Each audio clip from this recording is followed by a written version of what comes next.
Suppose 40,000 টাকার ticket, সেটাকে তারা 1,20,000 করে বিক্রি করছে। এটার তো কোনো মানে হয় না।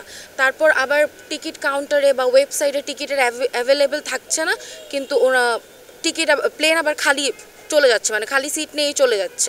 বাংলাদেশ একটা ডেভেলপিং কান্ট্রি, সেই ক্ষেত্রে আমাদের পপুলেশনের অনুযায়ী এমপ্লয়মেন্ট রেট অনেক বেশি কম। আর এখানে যেহেতু মিডল ক্লাস মানুষরা চাকরি না পেয়ে যদি নেপোটিজম হয় বেশি, আর যদি কোটা এখন বিরোধী হয়েছে, বাট যদি পলিটিক্সের জন্য বেশি বেশি জবস ওরাই পায়, তাহলে আমাদের ইকোনমিতে ওটা অনেক বেশি হার্ম হয়। আর এই যে টিকিটের যে সমস্যা হচ্ছে, এটার জন্য বাংলাদেশ যেহেতু ডেভেলপিং কান্ট্রি, অনেকে বাইরে থেকে দেশে রেমিটেন্স পাঠাচ্ছে, অ্যান্ড দেশের জন্য এটা সুবিধার হচ্ছে যে বাইরের কারেন্সি ভেতরে আসছে। কিন্তু এই যে টিকিটের জন্য এটা অনেকের বাইরে যেতে সমস্যা হচ্ছে, অ্যান্ড এতে দেশের ইকোনমির অনেক বেশি হার্ম হচ্ছে। এখানে আমরা যারা যারা এখানে আছে, আমরা কিন্তু ছাত্র সবাই, আমাদের সাথে যেন আরও বাকি সবাইরা চলে আসে, বাকির সবাই যারা পাবলিকস আছে, যারা এই ভোগান্তিতে, এই টিকিট সিন্ডিকেট ভোগান্তিতে তারা ভুগতেছে, তারা যেন আমাদের সাথে এখানে যোগদান করে। আমরা চাই বিমানেও সেই সংস্কারগুলো করা হোক। ভিতর থেকে যারা দুর্নীতি করছে বা যে টিকিট সিন্ডিকেটগুলো আছে, যেখানে টিকিট কালোবাজারি হয়, ব্ল্যাক টিকিটিং হয় এবং টিকিটের দাম আকাশচুম্বী হয়, আমাদের পক্ষে সেটা আসলে সম্ভব না। বাংলাদেশের মানুষ যারা, তারা মোটামুটি সবাই মিডল ক্লাস, তাদের পক্ষে বাংলাদেশ বিমানে এত বেশি টাকা দিয়ে টিকিট কেনা তো পসিবল না। আর এগুলো হয় কারণ টিকিট ব্ল্যাকে বিক্রি করা হচ্ছে। তো বাংলাদেশ বিমানটা তো আসলে ইন্টারন্যাশনালি রেকগনাইজড বাংলাদেশের জন্য। আমরা যদি বাংলাদেশ বিমানটাকেই দুর্নীতিমুক্ত করতে না পারি, আমরা যদি বাংলাদেশ বিমানের ভিতরেই সংস্কার করতে না পারি, তাহলে আসলে ইন্টারন্যাশনালি আমরা ওই দুর্নীতিমুক্ত যেই ট্যাগটা আমরা ওইটা পাবো না ইন্টারন্যাশনালি। বাংলাদেশ বিমানকে তো আমরা জনজীবন সহজ করার জন্যই তো করা হয়েছে বাংলাদেশ বিমান, যেন বাংলাদেশের মানুষ সুবিধাটা ভোগ করতে পারে। সেটা তো বাংলাদেশের মানুষরা পাচ্ছে না। আমরা চাই বাংলাদেশ বিমান যেন দুর্নীতিমুক্ত হোক, এই সিন্ডিকেটগুলো যেন ভাঙা হোক, আর দেশের অন্য সকল খাতের মতো বাংলাদেশ বিমানটাও যেন সংস্কার হোক এবং আমাদের জীবনটা যেন সহজ করুক। একটা মানুষ যে তাদের লাগেজ নিয়ে যাবে বাহিরে, তাদের কোনো ভরসা তারা পাচ্ছে না।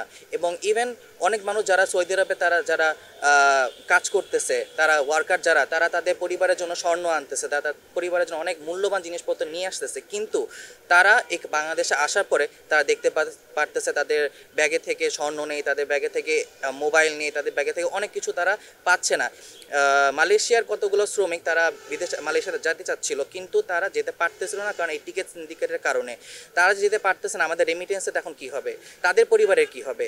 নট ইভেন দ্যাট, আমাদের যারা স্টুডেন্টসরা আছে, তারাও যখন একবার যাচ্ছে, তারা প্রথম না হলে তাদের বাবা মা টাকা দিয়ে যাচ্ছে, বেশি টাকা দিয়ে না হলে যাচ্ছে, কিন্তু ফেরত তারা আসবে কীভাবে? কারণ All Time Roma, taste it, love it. যারা ট্যালেন্টেড, তারা টাকা বেশি হওয়ার জন্য, সবার তো ফাইন্যান্সিয়াল রেট একরকম থাকে না। অনেকে বাবা মার টাকা যেতে পারে, বাট যারা কষ্ট করে ট্যালেন্টেড, তারা বাইরে যাওয়ার চান্স পাচ্ছে না এজন্য যেহেতু বাংলাদেশে মিডল ক্লাস মেজরিটির মানুষ, এজন্য এদের জন্য টিকিটের প্রাইস কম করতে হবে, অ্যান্ড নেপোটিজম না কমালে যারা ডিজার্ভিং, তারা কখনোই জব পেতে পারবে না। সুযোগ রয়েছে, চাইলেই পারে, কিন্তু কেন করে না এটা আসলে জানি না। কিন্তু ডোমেস্টিক ফ্লাইটের কথা যদি বলি, ডোমেস্টিক ফ্লাইটের ক্ষেত্রে খাবারের মান আগে বিমান বাংলাদেশে যতটা উন্নত ছিল, অনেকটাই ডিটোরিয়েট করেছে।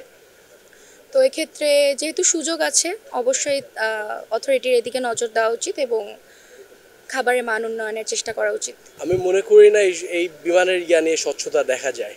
এই জিনিসটা অ্যাকচুয়ালি উচিত আমাদের স্বচ্ছতাটা বের করে দেওয়া, কারণ বিমান বাংলাদেশে মানে স্বায়ত্তশাসিত একটি অত্যন্ত গুরুত্বপূর্ণ বাংলাদেশের বিমান। মনে করেন আপনাদেরকে নিয়ে যদি আমরা কোনো তখন তদন্ত করা হয়, তখন তদন্ত করার পর যদি এটা নিয়ে বিচার না করা হয়, তখন যারা ন্যায় বিচার পাওয়ার যোগ্য, তারা ন্যায় বিচার পায় না।